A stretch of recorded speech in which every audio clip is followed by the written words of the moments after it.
Pensate che quando ci troviamo a Telearena, lui spiega a Mario Pugliero, che poveraccio sarebbe lui il direttore adesso, cosa deve fare, spostati, fai la domanda, eccetera. Questione quella.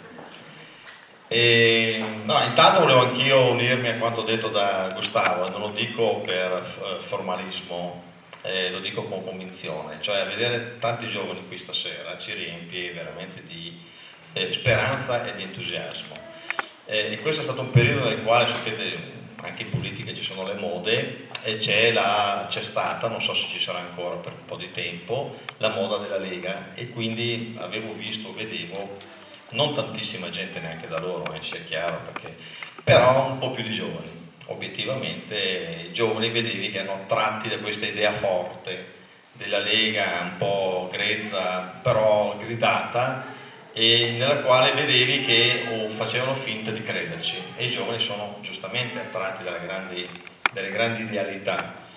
E da un po' di tempo mi pare che l'aria incomincia a cambiare, e questa sera ne ho la riprova, e cioè sì, forse siamo ancora in quell'onda, però c'è semmai la preoccupazione per i giovani, che c'è un distacco dei giovani quasi totale dalla politica per quello che sta succedendo a livello nazionale e forse anche internazionale, e non so se dargli del tutto torto. Io ho dei figli, per esempio, giovani di 20 anni, e vedo che, perché sono i miei figli, ci parlo, ascolto il telegiornale, eccetera, però vedo che tutto quello che succede a livello nazionale li porta ad allontanarsi quasi con disgusto dalla politica, e poi fanno fatica a distinguere di chi è la colpa e del perché c'è questo disgusto. C'è semplicemente un allontanamento, e vedere che c'è un ritorno non solo qui stasera ma anche in qualche altra battaglia amministrativa che io, Gustavo e qualche altro stiamo vedendo in giro è un segnale importante, non è un segnale da sottovalutare.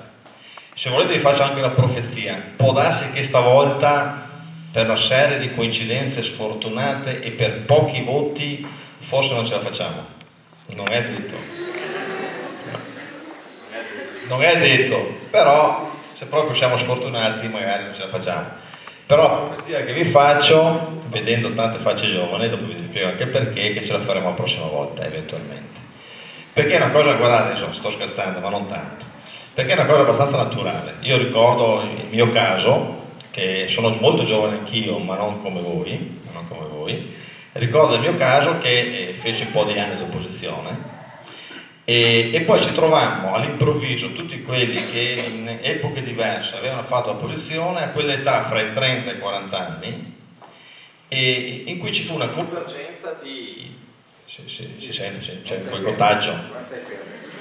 C'è una convergenza di idee, di entusiasmo, anche di esperienza, perché devi fare esperienza, devi fare qualche errore per capire e per rimediare a quegli errori, anche nel rapporto con la gente, capire cosa la gente ti chiede e quali sono i sentimenti della gente e come rapportarsi a quei sentimenti. Sono cose che nessuno ti insegna, che impari per esempio facendo le campagne elettorali, capendo qual è il rapporto che devi avere con una famiglia, con una persona, con quello che ti chiede una cosa e ti accorgi dopo, ripensandoci, che voleva semplicemente essere ascoltato, non ti chiedeva niente, ma voleva che tu lo ascoltassi. Ecco, sono tante piccole cose che messe assieme creano esperienza politica e rapporto con la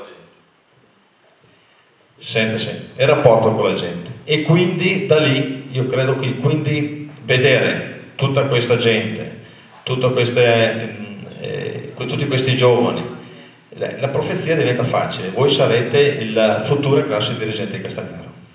Non si scappa da lì, e tanto più un comune non è grande, tanto più un gruppo entusiasta di 20-30 persone cambia il futuro del paese, non c'è dubbio su questo. Quindi se per caso proprio vi andasse male questo giro per qualche voto, non commettete l'errore, lo dico anche a Etimo, non commettete l'errore di pensare che è stata persa una grande occasione, o di pensare che dopo vi accorgerete, voi siete molto giovani, vi accorgerete purtroppo che gli anni passano velocemente e si presenteranno le prossime elezioni e sembra che siano passati un anno e non 5 anni, e ci sarà una nuova avventura.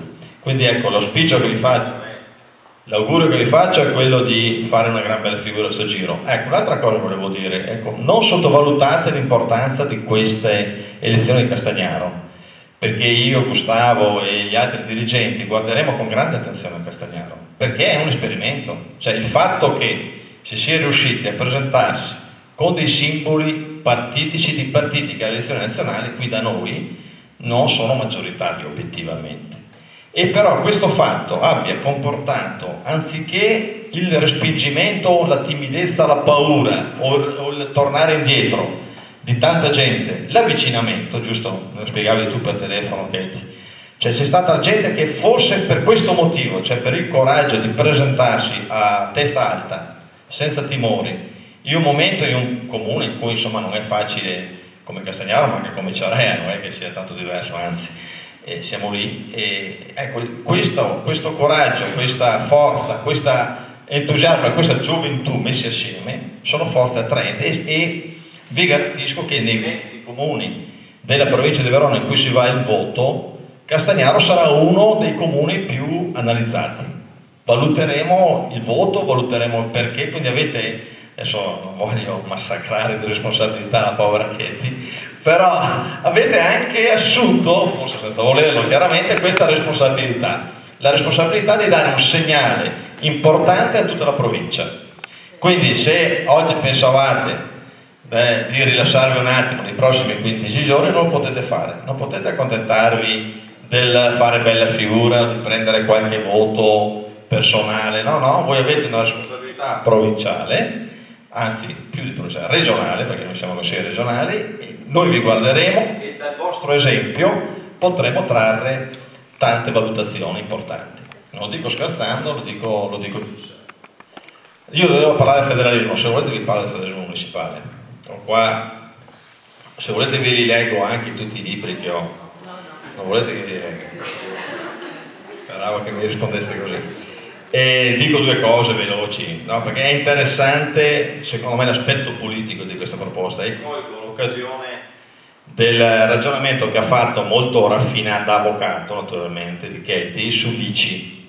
Katie ha toccato un punto, tra l'altro, se posso permettermi un suggerimento elettorale, probabilmente sono queste le cose che interessano la gente e probabilmente queste cose fanno anche la differenza per dimostrare la competenza di chi un giorno potrebbe amministrare, speriamo a breve, rispetto agli altri. C'è un candidato sindaco o un sindaco che un domani facesse queste valutazioni, cioè l'ICI sulla proprietà è giusto, è corretto che sia pagata anche quando il terreno non è edificabile perché di fatto non lo è.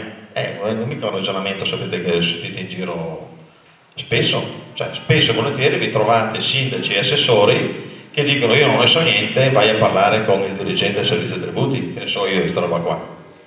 Dopo magari sanno molto fare gli interessi, sì, di Tizio, Caio, Sempronio, toglilo, ma sì dai, è lo stesso, fai ricorso che dopo ti diamo una mano e te lo facciamo vincere, queste cose capitano. Ma quello di fare una valutazione equa e seria, l'ha fatta lei sull'ICI, e mi dà lo spunto di parlare del federalismo municipale. Perché?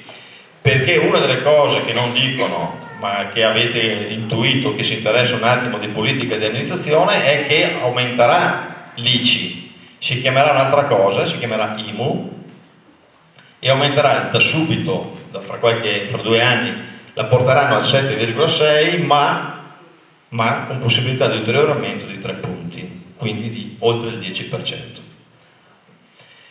Vuol dire raddoppiare rispetto all'ICI sulle seconde case, che poi non sono le seconde case, rispetto adesso, perché non sono solo le seconde case, quindi quelle di villeggiatura che uno ha il lago e uno dice vabbè, se uno ha la seconda casa o la terza casa al lago, al mare, montagna, anche se paga un po' di tasse non è il fine del mondo.